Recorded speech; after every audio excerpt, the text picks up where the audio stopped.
But at the same time, we talked about that without naming them, that other leader in the space, tech leader, who's preparing by going, what were they doing? Going and having weapons and everything. You remember the story you told me on the way down here? They're preparing by going to a secluded area and then stocking up on food, water, weapons, etc. How are they preparing? Yeah. And give me maybe a few examples of how the leaders in the space are preparing, because you speak to a lot of them. Several people that are deep in AI do have plans to just homestead, in remote places of the world, with this contemplation that society may devolve into chaos.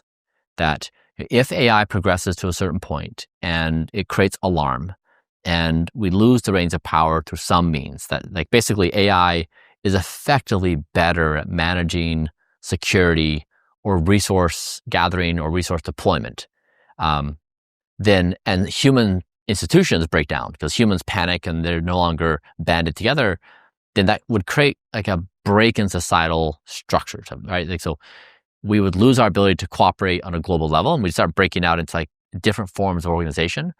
And in that moment, it does dislodge how we cooperate as a species, and it could create potential chaos. And that's what they're modeling out in their minds, is like they don't necessarily think that AI is going to wake up and be like, destroy everything.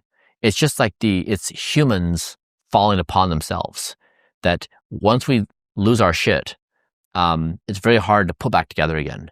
And so like their plan is like find a remote place, be self-sufficient with food and weaponry, and like just live it out. Like see if we can somehow punch through some really difficult time period and then emerge on the other side. Now, is that accurate? I don't know. Like, is it a good idea? I don't know.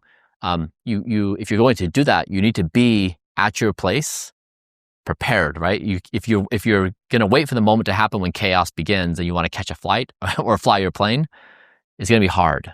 Things typically happen really quickly. So if they could happen really quickly. So yeah, these are just like, it's kind of crazy. We're in a movie that, like these are actually real scenarios that could happen. They're not foreordained, but, it's just wild that we live in this moment. And these scenarios are manifesting day to day right now in ways that I feel more visceral.